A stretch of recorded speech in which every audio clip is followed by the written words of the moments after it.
Com sua Bíblia comigo, Mateus, capítulo 24. Nós vamos falar nessa noite sobre a volta do Senhor Jesus Cristo. Hoje é a noite dos salvos glorificarem o nome do Senhor e aqueles que não têm certeza da sua salvação refletirem no que estão fazendo na vida de vocês.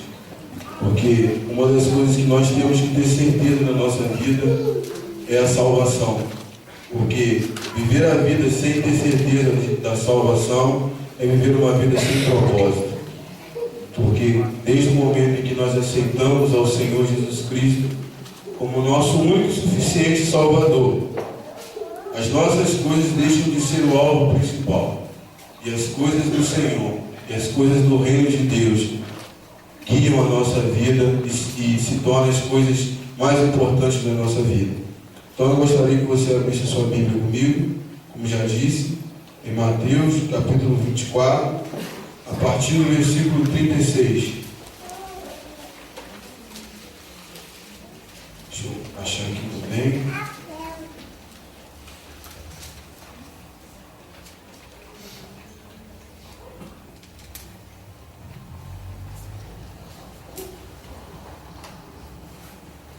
Eu li apenas o versículo 44 para nós ganharmos tempo. Mas antes de ter alguns irmãos ainda procurando, a gente vai falar nessa noite a palavra aqui do Espírito Santo de Deus ministrando no meu coração, desde que o pastor me comunicou quinta-feira que eu poderia estar pregando. O Espírito Santo ministrou essa palavra no meu coração. Eu fico muito feliz com isso, porque eu creio que esse tema é o tema mais importante que nós temos nos dias de hoje. Hoje não existe mensagem mais importante do que a volta de Cristo. Eu não estou dizendo que as outras mensagens não podem ser pregadas. Podem como devem, porque se Deus ministra nos nossos corações é para ser pregado. Mas se a gente olhar para as Escrituras hoje e se a gente fazer uma análise de tudo que já aconteceu, de tudo aquilo que está para acontecer, a vida do Senhor é o evento mais importante que nós temos nos dias de hoje. Então, nós vamos falar um pouco disso nessa noite, mas antes de ler o versículo, quando a gente fala de vida do Senhor, quando a gente fala sobre Apocalipse, quando a gente fala sobre o fim dos tempos, essas coisas acabam trazendo um pouco de medo às pessoas. Eu posso dizer porque eu já tive muito medo sobre isso. Mesmo tendo aceitado a Cristo, não conhecia o assunto a fundo, como eu posso dizer com certeza, como a maioria dos cristãos não sabem a fundo sobre a vida do Senhor e deveriam saber, porque a vida do Senhor vai ser algo tão glorioso e a gente não se importar com isso é um desperdício. Mas eu me lembro que muitas das vezes eu ia no culto da obra da restauração e lá eu ouvia muito falar sobre isso. E isso me causava um medo, porque eu via aquela galera, todo mundo no manto, a galera glorificando, uns rodando, outros pulando, a galera realmente se alegrando por ser salvo, não por aquilo que Deus iria acrescentar na vida deles, mas se alegrando realmente por ter a certeza da salvação, por saber que Jesus ia voltar para trazer a sua igreja, para arrebatar a sua igreja. E eu vi aquilo e a galera, eu falei, rapaz, tomara que acabe esse culto. Eu não gosto disso não. Toda sinceridade. Eu não gosto disso não. Se dá um medo no cara, é melhor ficar por aqui mesmo. Não, meu pensamento era esse. Porque eu não sabia a fundo sobre a volta do Senhor e também sobre Apocalipse, como também não sei muito, não julgo saber muito. Porque eu não acredito em uma pessoa que conheça muito acerca de Deus. Eu digo que nós conhecemos em parte, como diz o apóstolo Paulo, em parte nós conhecemos, em parte nós profetizamos. Se Paulo conhecia em parte, eu conheço em miniatura. Então, eu não acredito em alguém que conheça Deus na sua totalidade, porque as Escrituras nos afirmam que nós passaremos a eternidade conhecendo ao Senhor. Então tem muito mais a conhecer, tem muita coisa que a gente ainda não sabe.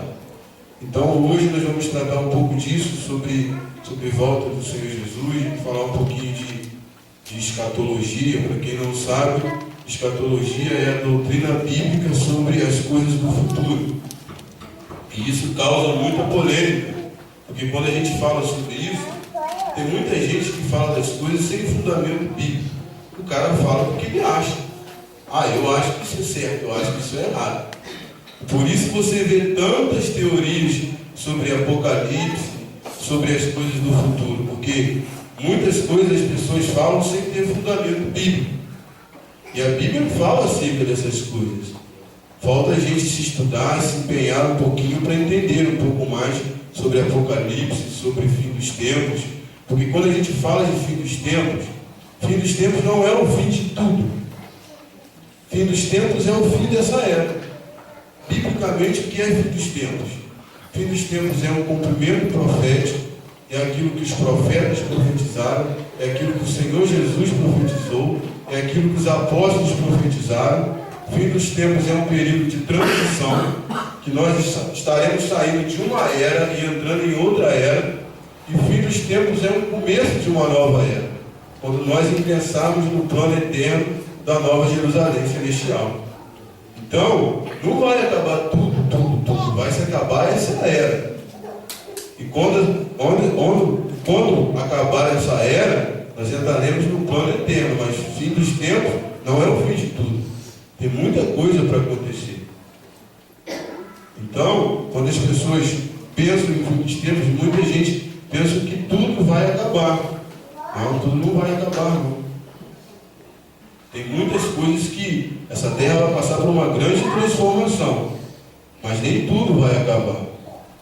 Até porque a Bíblia fala que a nova Jerusalém celestial, céus e terra serão uma só coisa. Não há limite entre céus e terra na nova Jerusalém celestial. E é um pouquinho disso que nós vamos falar nessa noite. Vocês abriram a Bíblia de vocês aí, em Mateus capítulo 24. Vamos ler o versículo 44. Assim vocês também precisam estar preparados, porque o Filho do Homem virá numa hora que vocês menos esperam. Por enquanto a gente vai ler só esse versículo. É muito interessante quando a gente lê Mateus capítulo 24, Mateus capítulo 25, é a passagem escatológica do livro de Mateus.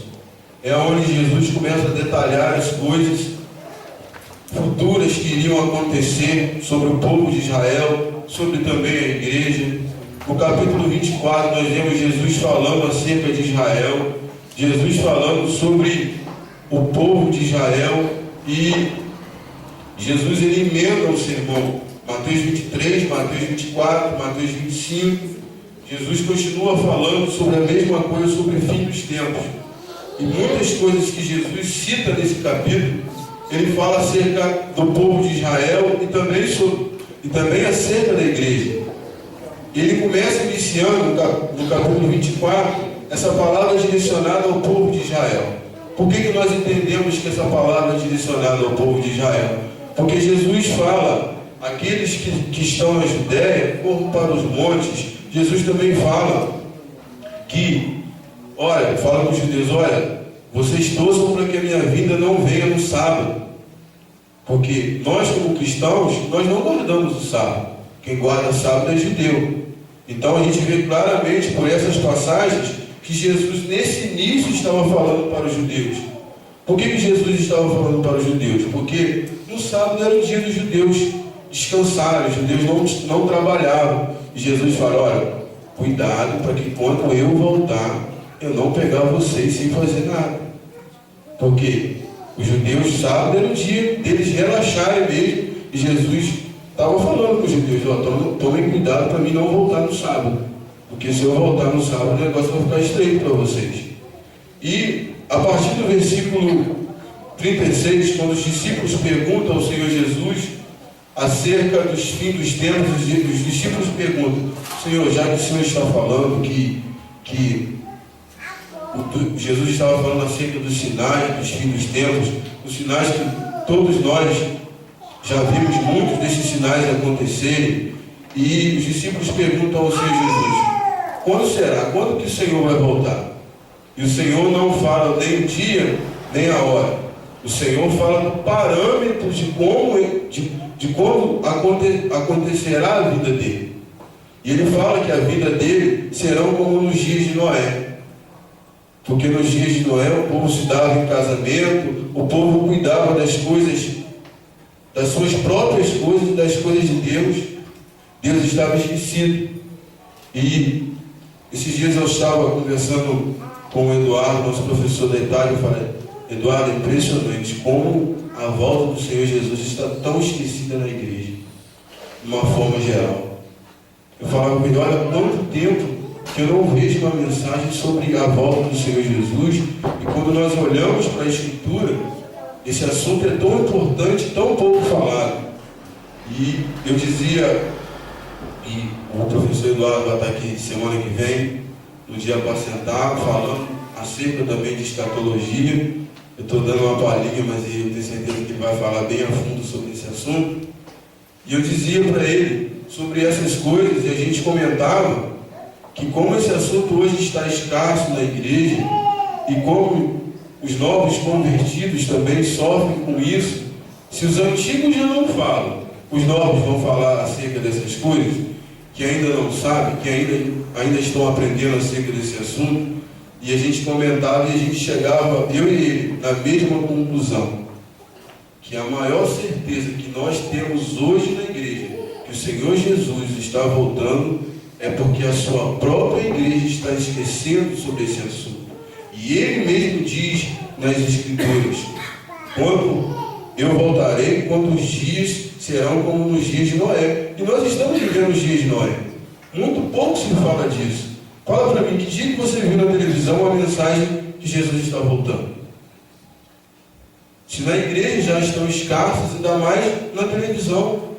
Muito pouco se fala sobre isso. E Jesus mesmo falou: quando eu voltar, todo mundo vai esquecer sobre isso. Ninguém vai se lembrar.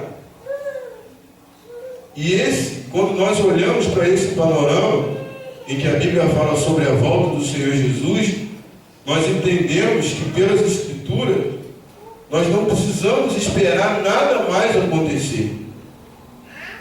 As profecias que o Senhor Jesus falou acerca de terremoto, acerca do amor de muitos que iriam se esfriar, tudo isso tem acontecido nos nossos dias. A única coisa que nós devemos esperar, como o pastor Fio estava falando sobre palavra profética, e uma palavra profética que deve estar na nossa boca é: Maranata, a hora vem, Senhor Jesus. Porque é isso que nós devemos esperar. Acerca de acontecimentos, nós não precisamos esperar por mais nada. O que nós precisamos esperar, sim, é o arrebatamento da igreja, é o Senhor Jesus voltando. Porque os sinais já estão aí, os sinais acerca da vida dele já se cumpriram tudo. A gente só está esperando ele voltar. Pode ser que ele volte na nossa geração. Quando nós falamos: Jesus volta na minha geração, isso é uma dedução, a gente não pode afirmar. Mas a possibilidade é muito grande, porque os sinais todos já se cumpriram. A gente só espera ele voltar. E acerca disso que nós vamos tratar nessa noite, os cristãos de hoje em dia estão vivendo um cristianismo muito perigoso, que é viver a vida como Jesus não fosse voltar. Isso é muito perigoso. Porque se Jesus voltar, muita gente fica. E quando eu estou falando, não estou falando do mundo, não, estou falando da igreja. Porque quando nós entendemos realmente Mateus 24, 25, porque a partir do capítulo 25, Jesus começa a falar ali acerca das parábolas. E todas as parábolas que Jesus está falando ali, todas elas é acerca do futuro. Jesus começa a falar: olha, 2 estarão no campo, um será deixado, o outro será levado. Essa passagem é muito interessante, que eu lembro uma vez, eu não sei se ela lembra, a irmã Elaine teve uma oportunidade lá no Jardim Boa Esperança. E a irmã Elaine, eu lembro disso, quando eu estava meditando nessa palavra que o Senhor havia me dado, eu lembrei disso. A irmã Elaine lá no Jardim Boa Esperança falou: estão falando por aí que a metade da igreja vai ficar. mas aqui não vai ficar ninguém não, aqui todo mundo vai subir. Eu não sei se ela lembra disso. Mas é uma verdade. Quando Jesus fala que um será deixado, outro será levado, Jesus está falando sobre a igreja. Por que ele está falando sobre a igreja? Porque Jesus fala, um estará no campo, um será levado, outro será deixado. Quem que está no campo hoje trabalhando? A igreja. Quando Jesus fala acerca dos talentos, quem que ele dá talento? Ele dá talento para o mundo? Ele dá talento para a igreja. E como que isso vai acontecer? Como isso entra na nossa mente e fala, gente, se a gente for ver na Bíblia, nem todo mundo vai ser salvo. A oportunidade vai ser dada a todos. Mas Apocalipse diz que 1/3 da terra será dizimada. Então daí dá para ver que nem todo mundo vai ser salvo. Aí a gente se pergunta, até onde a igreja vai chegar? Nós vamos chegar até onde o Senhor nos permitir. Nós vamos avançar e chegar até onde Ele nos permitir.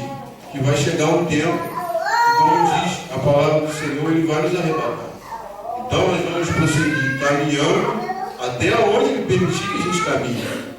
E quando Jesus está falando que um será levado, outro será deixado, a parábola das 10 virgens, 5 ficam, 5 vão, todas essas, ele está falando relacionado à igreja. Por quê? Porque Deus, ele não tem a mesma visão que a gente tem. Pela gente, todos nós que estamos aqui somos salvos. Mas só Jesus sabe o que é salvo de verdade. Porque tem gente que confessa com a boca que serve ao Senhor, mas com as atitudes não. E isso é muito perigoso, porque quando nós reconhecemos ao Senhor Jesus, só de falar e não com atitudes, é só uma teoria. Então, por que Jesus fala acerca dessas coisas, que um será deixado e o outro será levado? Olha, se todo mundo que está dentro do templo, que nós consideramos que somos cristãos, que somos igreja, se todo mundo fosse salvo, não haveria joio e trigo. Joio e trigo estão no meio da igreja, estão no seio da igreja. Agora você me pergunta, quem é joio e quem é trigo? Só o Senhor Jesus. Não cabe a gente julgar. Só o Senhor Jesus sabe quem é joio e quem é trigo. Na teoria, todo mundo é joio, todo mundo é trigo. Misericórdia. Todo mundo é trigo até que se prova o contrário. E quem vai provar o contrário é o Senhor Jesus. Na teoria, todos nós somos salvos até que se prova o contrário. Porque só Jesus conhece o coração do homem. Então, quando Jesus começa a falar acerca dessas coisas, a gente vê isso visivelmente na igreja. Eu não estou dizendo aqui, mas eu estou dizendo no geral. Quantas pessoas que frequentam a igreja há anos e ainda não foram convertidos? Quantas pessoas vão para a igreja em busca de defender os seus interesses? Não reconhecem o sacrifício de Cristo? Infelizmente, eu tenho pessoas na minha família que frequentam a igreja, mas frequentam a igreja através de resposta. Se Deus dá resposta para ele continua na igreja. Mas se Deus não der resposta para ele vai no macumba. Aí você me fala, essa pessoa é um cristão de verdade? Não é. Então, muitas pessoas vão para a igreja para defender os seus interesses. Não são convertidas de verdade. E é essas pessoas que Jesus está falando. Jesus não está falando daqueles que reconhecem o sacrifício dele, daqueles que vêm, que têm uma vida com ele. Esses todos vão subir. Mas pessoas que estão no seio da igreja, muitos vão na igreja todo domingo, mas não reconhecem o sacrifício da igreja. Pessoas que estão uma hora no mundo, outra hora na igreja. Jesus está falando acerca dessas pessoas. Porque no nosso entendimento, o Brasil tem 50 milhões de evangélicos, 50 milhões de cristãos. Eu não sei se Deus trabalha dessa mesma forma. Eu não sei se Deus vê como eu vejo. A gente vê dados, mas Deus vê o coração. Deus vê a atitude das pessoas. E a gente vê muitas das vezes o evangelho que está sendo pregado, a gente for ver, a igreja ela tem contribuído de uma forma positiva e negativa para a volta do Senhor. Esses dias eu estava vendo o pastor Abel Ferreira pregando, e ele estava falando justamente desse tempo de eleição, que esse tempo de eleição tem se tornado um tempo até de vergonha para a igreja. Porque o pastor Abel Ferreira é um pastor que está sempre no meio de políticos, é um cristão que influencia muito no meio da política, assim como o pastor Silas Malafaia, e ele estava falando, eu encontro com muitos políticos e eles sempre dizem para mim, olha, na época da política eu consigo arrancar muito voto da igreja. Tem que ser sincero com você, pastor Abel. Porque é só eu chegar lá com um caminhão de tijolo, é só eu chegar lá com um caminhão de cimento, falar com ele, fecha comigo, eles fecham. Entendeu? Então a gente vai ver que ponto que a igreja está chegando, negociando com o mundo. Eu não estou falando só lá da Baixada não, aqui na nossa cidade tem também.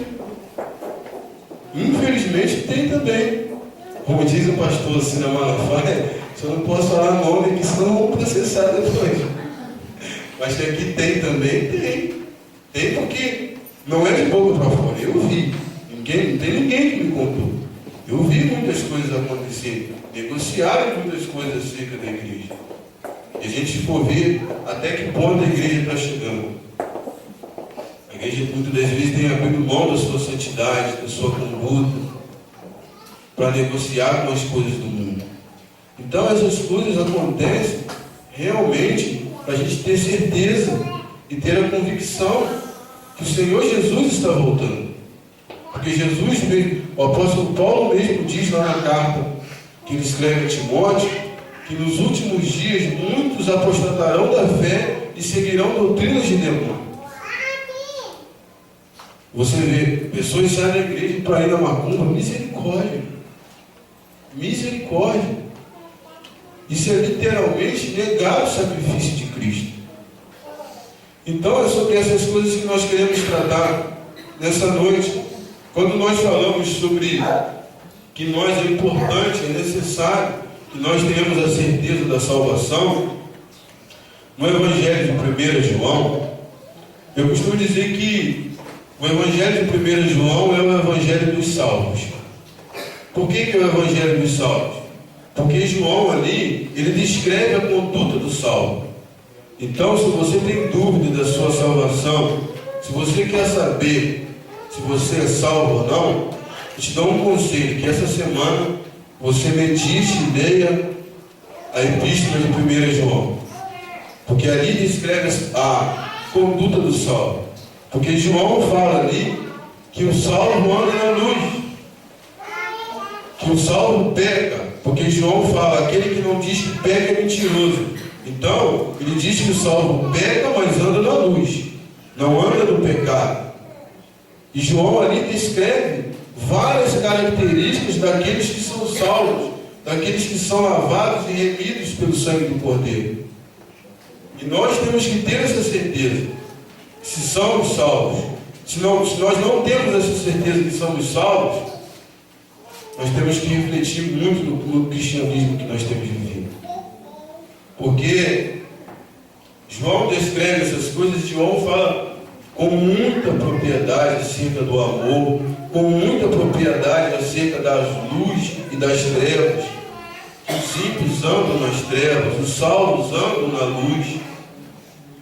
E as pessoas pensam, muitas das vezes, quando leem a 1 João, pensam, poxa, aqueles que andam na luz são aqueles que não pecam. Não, os pecadores também andam na luz. Não aqueles que vivem no pecado, porque nós pecamos a todo momento. E se nós pensarmos que muito provavelmente quando o Senhor Jesus voltar, pode ser que a gente esteja pecando. Que pecamos a todo momento, não é uma verdade? Todos os dias nós pecamos. Mas o que o Senhor vai levar em consideração? O Senhor vai levar em consideração uma vida de pecado, não um momento. Deus não olha para mim e para você em um momento da nossa vida. Deus olha no todo. O homem nos enxerga em um só momento. No momento como nós falhamos, ele aponta o dedo para você e fala, esse é o crente, olha o que ele fez. Em um momento de erro.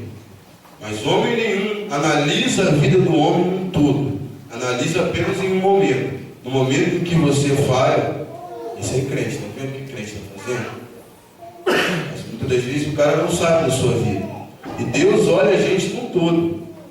Deus olha a vida que a gente vive. Eu não estou falando que Deus leva em conta o tempo de casa. Não estou falando isso não. De muitos anos em igreja, estou dizendo a vida que você vive hoje num todo. Porque todos nós falhamos. Todos nós temos pecados. Em uma coisa ou outra nós falhamos. E às vezes nós pecamos até por inocência. Nem sempre pecamos por inocência. Porque quando nós olhamos para a Escritura, irmãos, a Bíblia nos declara, eu sei que alguns irmãos até falaram sobre isso, eu também já pensei assim, mas a Bíblia nos mostra que há diferença de pecado. Isso é muito claro nas Escrituras. Todo pecado é igual? Não é. Todo pecado não é igual. O apóstolo João, lá em 1 João, no capítulo 5, no versículo 16 e 17, ele descreve muito bem que há diferenças de pecado. Ele fala que o pecado da iniquidade gera morte.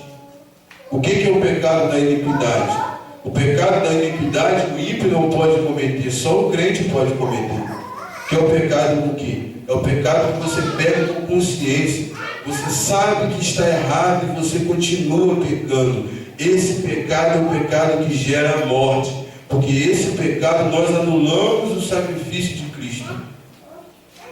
Por isso existem diferenças de pecado.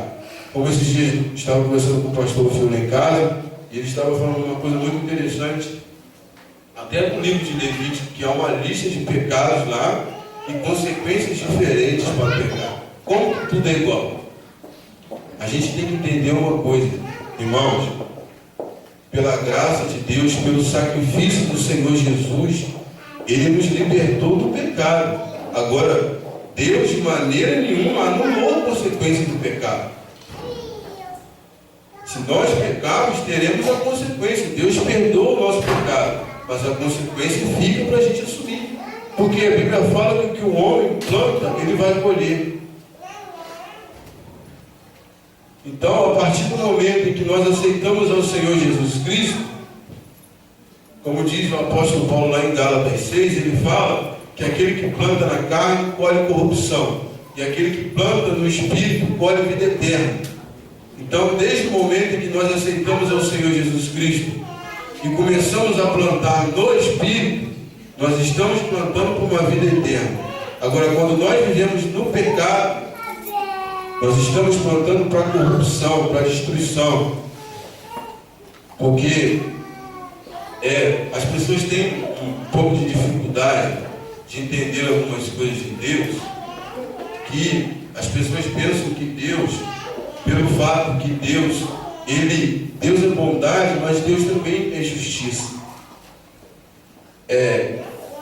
Não parece espiritual o que eu vou dizer, mas Deus, Ele é Senhor sobre a terra, Ele é Senhor sobre o céu, e Ele é Senhor também sobre o inferno. Ele é Senhor lá também. O diabo não manda em nada, nem no inferno ele manda. Porque ter um raciocínio que eu vou falar para você aqui agora rápido, qualquer um poderia ter. Você acha que o diabo queria ir para o inferno? Claro que não. Se Deus deixasse, ele também queria ir para o céu.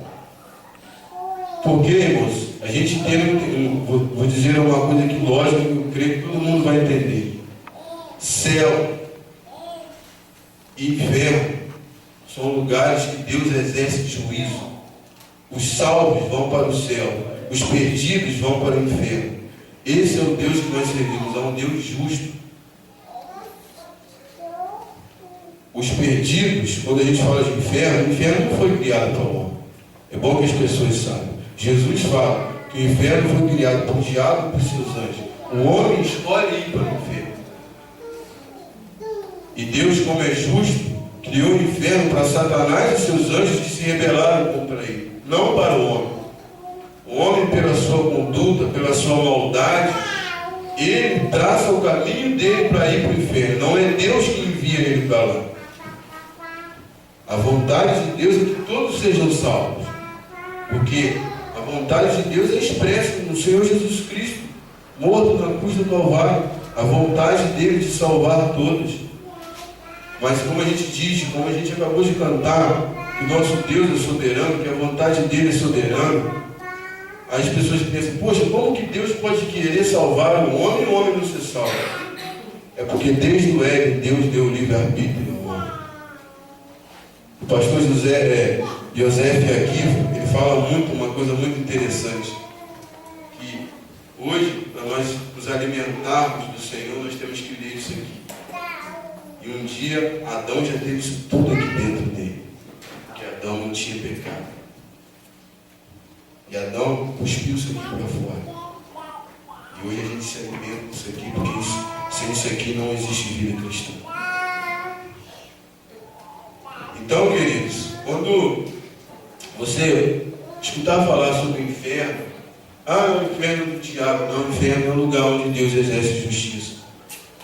E quando a gente fala de inferno, fala de paraíso, tanto o inferno como o paraíso são locais intermediários. Porque ninguém ingressou no novo plano da Nova Jerusalém Celestial. Ninguém. Todos nós ainda vamos ingressar no plano da Nova Jerusalém Celestial. Os santos que morrem hoje estão no paraíso, como Jesus promete ao ladrão da cruz. Então, tanto o inferno como o paraíso, vamos colocar assim bem mais claro, para o paraíso existe algo melhor, que é a Nova Jerusalém Celestial. E para o inferno ainda existe algo pior, porque a Bíblia fala lá em Apocalipse 20 que o inferno será lançado no lago de fogo. Então, existe algo melhor para os santos que estão aguardando a volta do Senhor Jesus Cristo. E existe algo pior para aqueles que querem ir para o inferno. E se todas as pessoas tivessem a consciência do que elas estão fazendo, do caminho que elas estão trilhando, é por isso que nós temos que amar muito o nosso Deus. E que Deus não quer que ninguém seja salvo por medo. Porque se fosse por medo, Ele ia mostrar a cada um o fim dela. Ia ter um monte de gente que ia entrar correndo na igreja chorando. Meu Deus, eu quero ser salvo, eu quero ser salvo. Eu não quero ir para lá, eu não quero ir para lá, eu não quero ir para o inferno. Eu não quero ir para o tormento eterno. Mas Deus não. Deus quer que a gente seja salvo ao reconhecer o sacrifício do Filho dele na cruz do Calvário. Deus não quer que a gente seja salvo por medo, mas sim por amar e reconhecer o sacrifício do Senhor Jesus. Porque Deus não quer que a gente vá para o céu, nossa, que alívio, eu estou aqui, não vou para o inferno, tá bom, o que vim aqui é lucro. A Bíblia fala lá em Apocalipse, no capítulo 19, que os salvos entrarão no céu glorificando o nome do Senhor. Entrarão no céu com júbilos de cantos de aleluia e de glórias ao nome do Senhor. E muitas pessoas pensam que essa passagem em Apocalipse 19 está falando de anjo. Mas anjo não glorifica a Deus por salvação. Quem glorifica a Deus por salvação somos nós. Então, queridos, é muito perigoso nós vivermos uma vida de pecado. É muito perigoso vivermos uma vida sem compromisso com Deus. Porque isso pode acontecer de Jesus voltar e a gente ficar. Porque Deus é justo. E uma coisa você pode ter certeza, irmão, ninguém vai para o céu na aba do outro. Ninguém vai. A salvação é individual. Não adianta você querer agarrar no outro. Como a Bíblia fala, o arrebatamento da igreja será no piscar de olhos. Piscou, já era. Dormiu, meu irmão. Pode ficar aí. Vou citar um exemplo claro para vocês. De vez em quando acontece na nossa igreja. O arrebatamento da igreja vai ser tipo quando nosso irmão Johnny, às vezes no culto fica dormindo lá atrás. Você imagina só, ele dormindo, quando ele acorda não tem ninguém na igreja. A igreja foi arrebatada. Vai ser mais ou menos, é claro que ainda bem que ele não está aqui hoje. Se estivesse aqui hoje, fala, rapaz, você está falando que eu vou ficar? Dando só um exemplo. Porque o nome de Jesus, nosso irmão Johnny, como eu quero, eu desejo, eu profetizo que todos que estão aqui nessa noite, todos nós estaremos na Nova Jerusalém Celestial, todos nós vamos ingressar no plano eterno. Irmãos, a gente se conheceu aqui, muitos de nós se conhecemos aqui na igreja, a gente não pensa nisso, mas se a gente pensar, a gente se conheceu para nunca mais se separar. Porque hoje nós vivemos aqui na terra, e no futuro bem próximo, nós estaremos na Nova Jerusalém Celestial, num plano eterno. Então, se nós formos pensar que nós que estamos aqui, que muitos de nós convivemos uns com os outros, a gente está se conhecendo para nunca mais se separar. A gente sempre vai estar junto, como família espiritual de Deus. E isso traz alegria ao nosso coração. E quando nós também falamos sobre a vinda do Senhor Jesus Cristo, irmãos, eu creio plenamente pela palavra, não por um machismo meu, que o céu é um lugar de surpresa. O céu será um lugar de surpresa. Porque, analise comigo, Mateus capítulo 27, se eu não me engano, Mateus 26, se não me engano, versículo 42 e 43, eu não vou ler para que a gente ganhe tempo, só para você ver, quando Jesus está ali, na cruz do Calvário, Jesus está ali com dois ladrões junto com ele, e um ali aceita o sacrifício de Cristo e outros não, e outro não. E se a gente for ver, esse cara foi salvo sem ser batizado. Esse cara foi salvo, a gente pode dizer que esse cara foi salvo na última curva.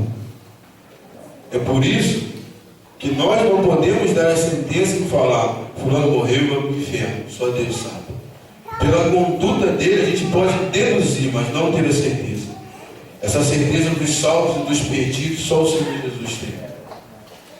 Porque o cara pode estar lá, viver uma vida dele de pecado, estar lá em coma no hospital. Se no coração dele, ele se arrepende de tudo que ele fez, e aquele arrependimento é sincero, e só Deus pode julgar se é sincero ou não, ele lá em coma pode ser salvo.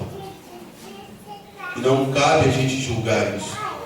Por isso que eu digo que o céu será um lugar de surpresa, porque a gente pode ver muita gente lá que a gente não esperava que estaria lá, dentro do âmbito humano.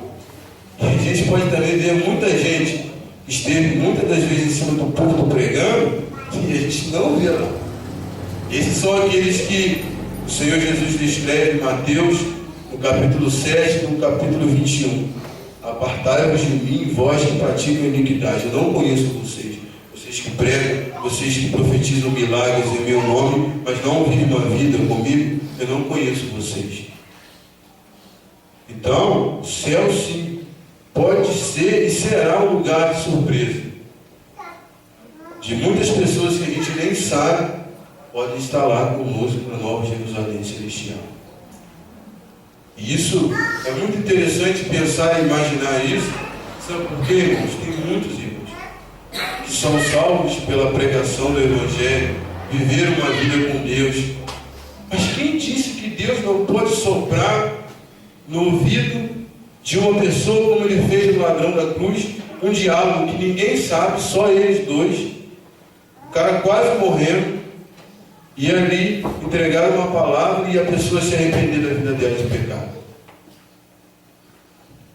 Muitas pessoas serão salvas e todos os homens vão ver.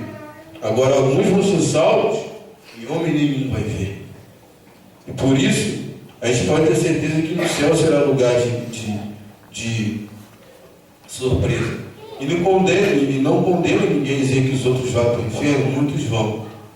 Mas a gente não sabe a sempre, a gente não pode cravar que vão, porque nós não somos o juiz.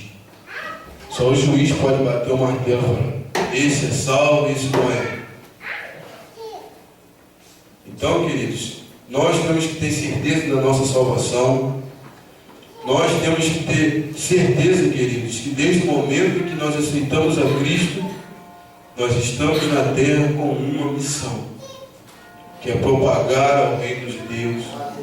Por isso, quando você escuta muitas das vezes falar que você precisa viver o seu chamado, é porque você precisa viver o propósito da sua vida.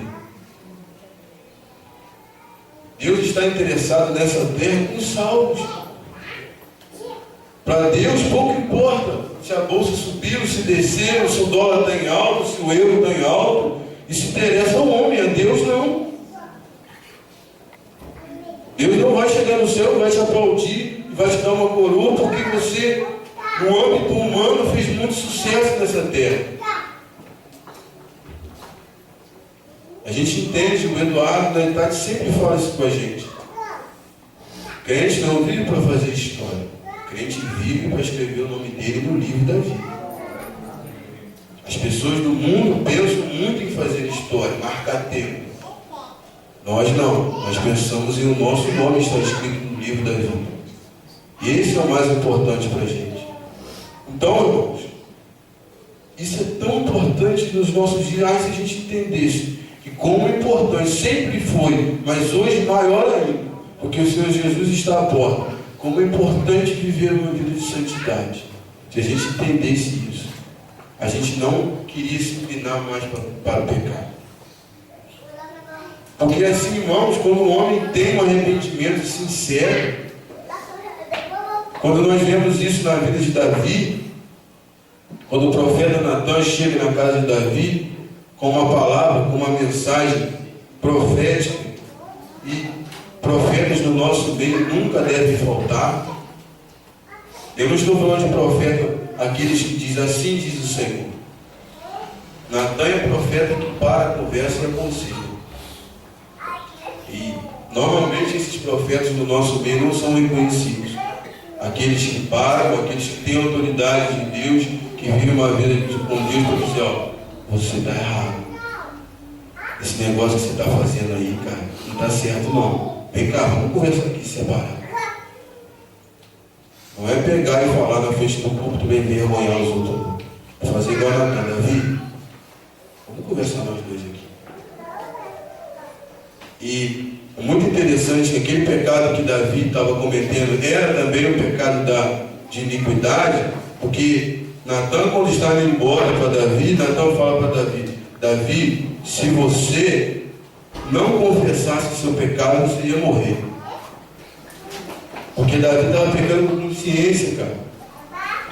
E eu vou dizer para os irmãos, Davi teve um remorso tão grande daquele pecado que ele teve, porque Davi, isso é um costume dos judeus, é bom que fique claro. Davi, no final da sua vida, a Bíblia diz que apanharam uma jovem virgem e colocaram na frente de Davi para animar ele. Está na Bíblia, tá? Você pode ler não. Isso aí eu estou aumentando não. E Davi nem encosta a mão naquela mulher. O remorso de Davi foi tão grande, o arrependimento dele tão grande, ele pensou, nossa, mexi com mulher que não é minha, isso dá um problema sério, eu sei como é que eu sofri por causa do pecado. E é assim, irmãos, quando nós realmente nos arrependemos de verdade, quando nós nos deparamos com outra situação que a gente pode falhar do mesmo jeito, e se o nosso arrependimento é sincero, isso causa um trauma na gente. A gente fala, não posso fazer mais isso. Como se Davi fizesse dentro do âmbito dos judeus, não era errado fazer aquilo. Mas o remorso dele era tão grande acima desse assunto que ele fala, não, é melhor deixar isso quieto, é melhor só conversar com ela. Porque é assim, irmãos, um arrependimento sincero. Arrependimento sincero não é só falar com Deus. Ah, Deus, me perdoa, e não mudar de atitude. Deus leva muito em conta isso. Porque o arrependimento de Davi foi tão sincero, porque Natan falou para Davi, olha, por causa do seu pecado, a espada não vai se apartar da sua casa. E se nós formos ver, biblicamente, a espada ficou na casa de Davi, pelo menos de uns 12 a 18 anos. A espada não se apartou da casa dele. E por isso aconteceu aquelas desgraças todas com a família dele. Mas Davi em nenhum momento blasfema contra Deus. Quando o filho dele toma o lugar dele como rei, sabe o que Davi fala? Se o Senhor quiser, Ele vai me colocar de novo no trono. Se o Senhor quiser, Ele vai me restaurar e vai me colocar lá de volta.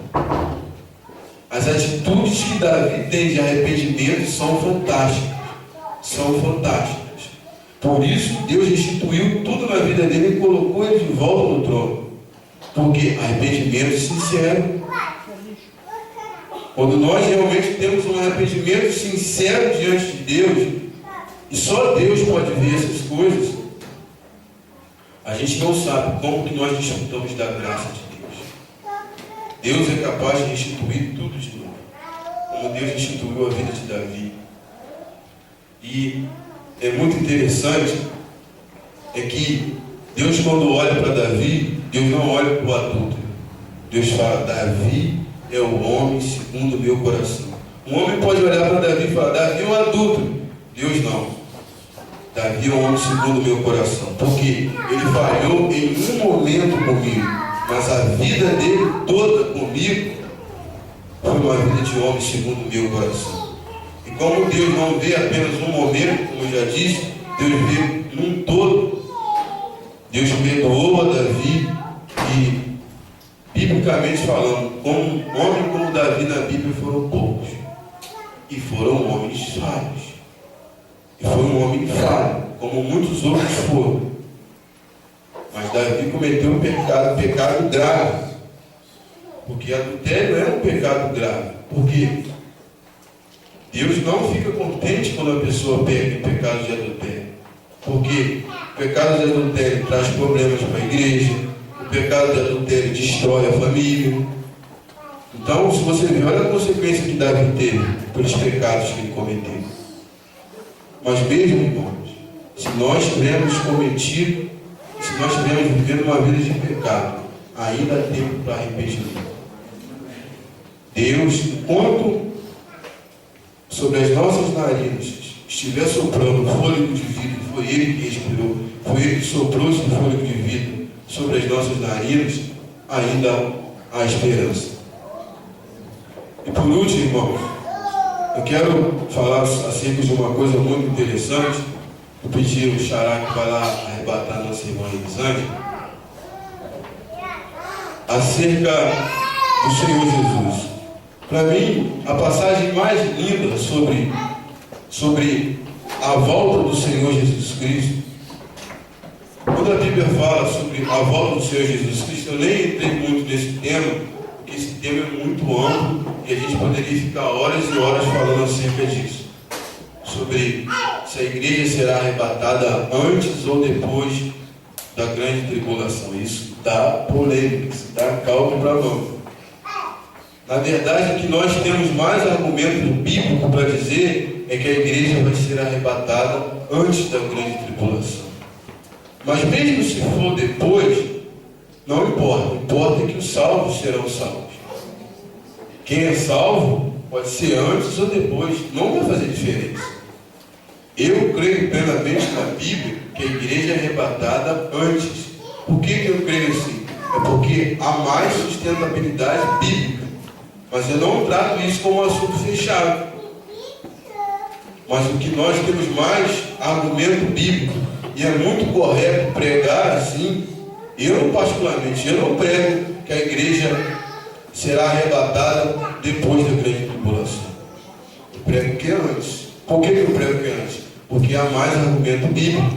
Se você for ler lá em 1 Tessalonicenses, do capítulo 13 ao 18, se você for ler lá Apocalipse, capítulo 3, versículo 10, 1 Coríntios 15, versículo 52, isso sustenta muitos argumentos bíblicos que sustentam que a igreja será arrebatada antes. Mas uma passagem que mais me marca na Bíblia não é em si o arrebatamento da igreja, que vai ser algo espetacular. Vai deixar muita gente de queixo caído. Quando vê muitas pessoas subirem do nada e não ter notícias mais dessa pessoa. Mas sabe uma passagem da Bíblia que me marca muito, que está lá no livro de Zacarias, no capítulo 12 ao capítulo 14, Zacarias começa a descrever sobre a vinda do Senhor Jesus Cristo. Porque nós entendemos que a vinda do Senhor Jesus Cristo, ela se divide em duas partes. Uma vinda para a igreja, outra vinda para o mundo. A vinda para a igreja é para levar os seus.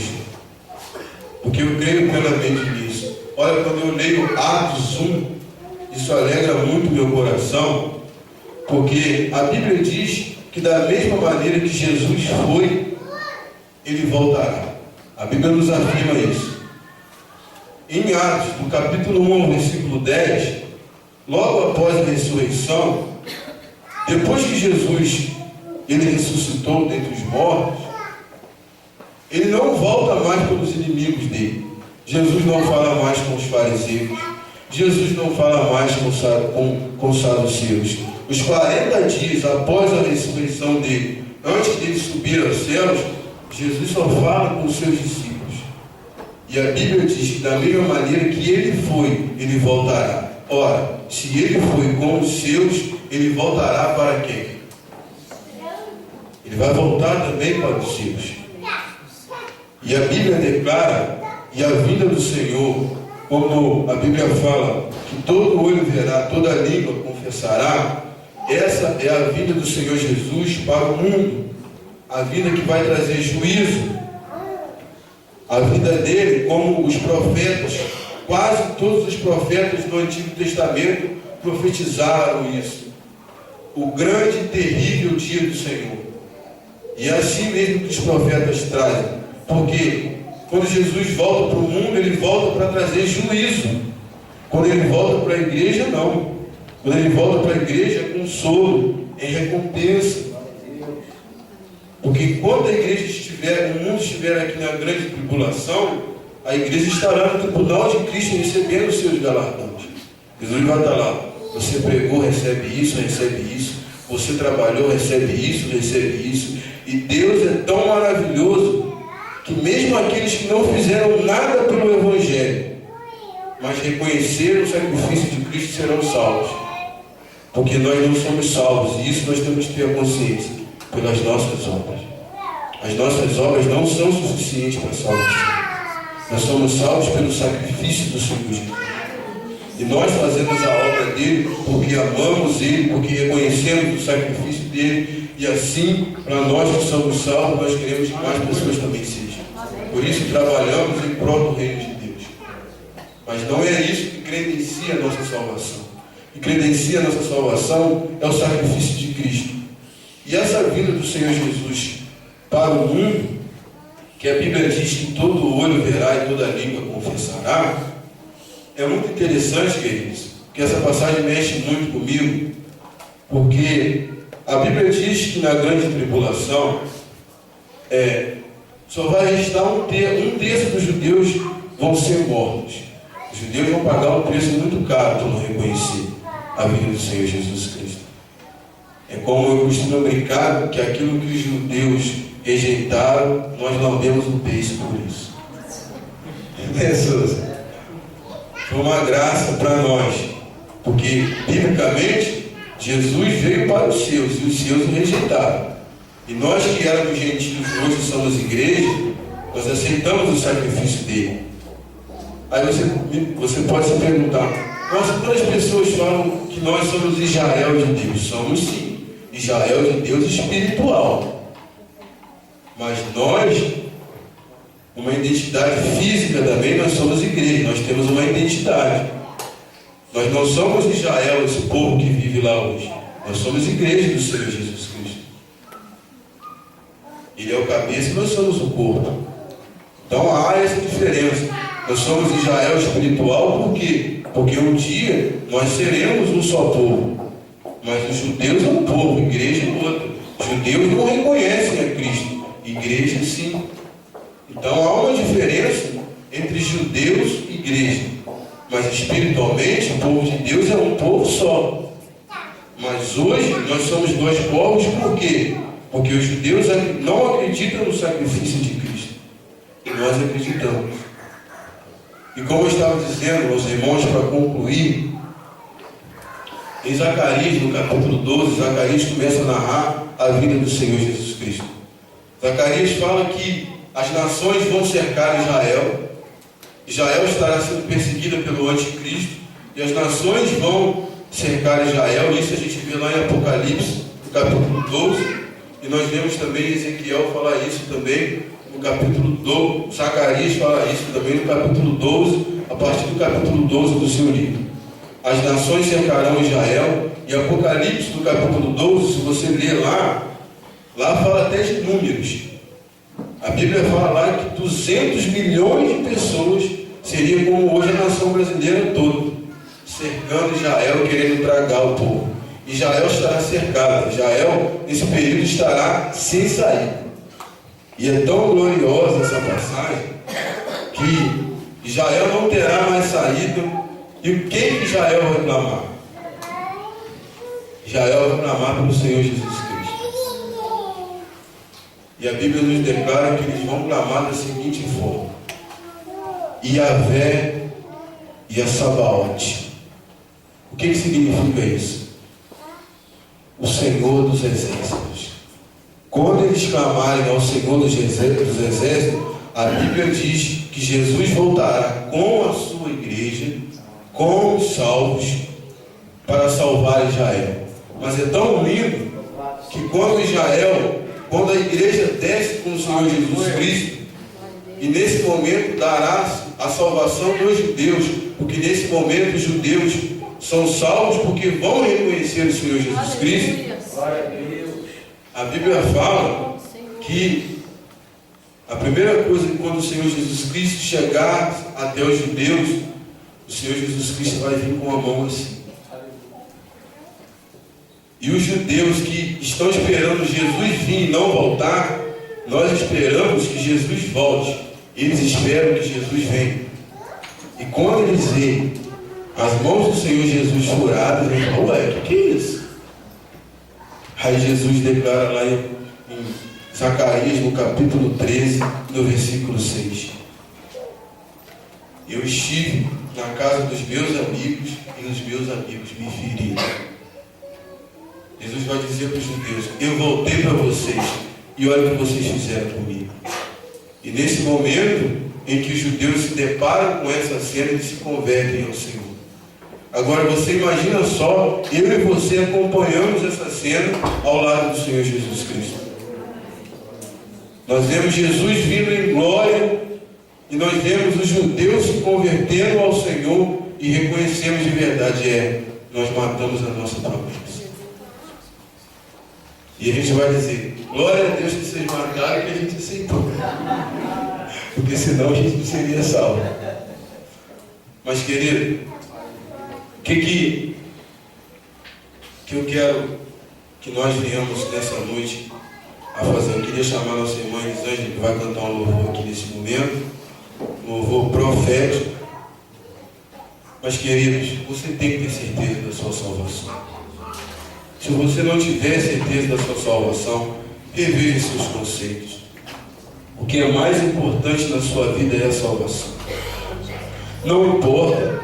Ora, por que a Bíblia chama que aquele que é fiel, a Bíblia chama que ele é vencedor? Por que aquele que é fiel é vencedor? A Bíblia declara isso. Porque na verdade, querido, todo aquele que é fiel a Deus, ele é vencedor, que por mais que possa ter frustrações nessa terra, quando chegar o último dia ele estará salvo. E a vitória dele será eterna. A nossa vitória será eterna. Por isso que a Bíblia fala que quando nós somos vencedores, ela não está falando apenas das coisas terrenas. A Bíblia está falando que nós somos vencedores porque nós somos lavados e remidos pelo sangue do Cordeiro. Nós somos salvos pelo sangue do Cordeiro. E a irmã Elisângela, nesse momento, ela vai cantar um louvor. E no final eu gostaria de orar por você. E esse louvor que a irmã Elisângela vai cantar, que os irmãos mais antigos já conhecem, esse é o louvor do salvo. Se você é salvo, irmãos, no período desse louvor, adore o nome do Senhor. Glorifique o nome do Senhor. Porque esse louvor que a irmã Elisângela vai cantar não é um conto de fadas. É uma realidade que me aguarda e te aguarda.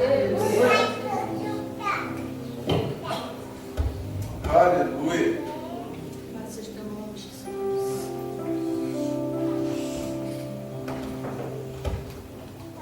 Louvado seja o nome do Senhor. A salvação da nossa vida, só de nós sabermos que nós somos salvos, isso tem que trazer alegria no nosso coração. Isso tem que trazer felicidade no nosso coração. Não pode o cara que é salvo, o cara está de cabeça baixa.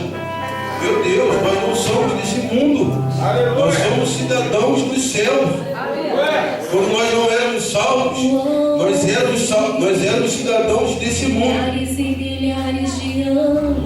Mas desde o momento que nós somos salvos, nós somos cidadãos dos céus. Então vamos cantar com a irmã Elisângela nesse cântico profético. Que voava ao redor do trono de Deus.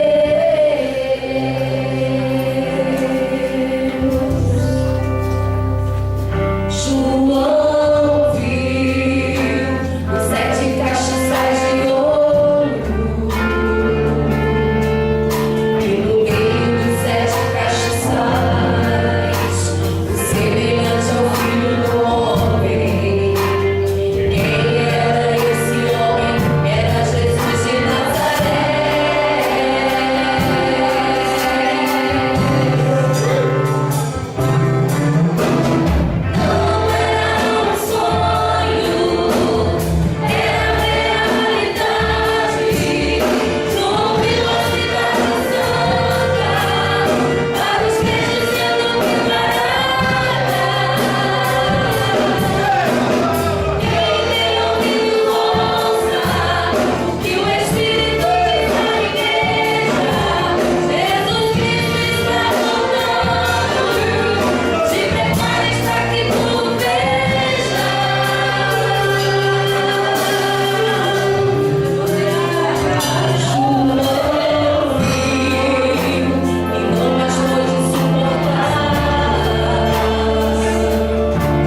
nessa noite, Pai, nós queremos orar pela vida de cada um desses irmãos, Pai, que estão aqui nessa noite. Nós queremos abençoar a vida deles, Pai. Nós queremos nessa noite, Pai, que o Senhor abra os olhos espirituais dos teus filhos, Pai, para que um dia também, Pai, aquilo que é uma dúvida acerca da salvação possa ser uma certeza. Aquilo que hoje, porventura, traz, Pai, tristeza, amanhã trará alegria. Aquilo que hoje, Pai, no coração dos teus filhos, ainda eles não têm a confirmação que são salvos, Pai.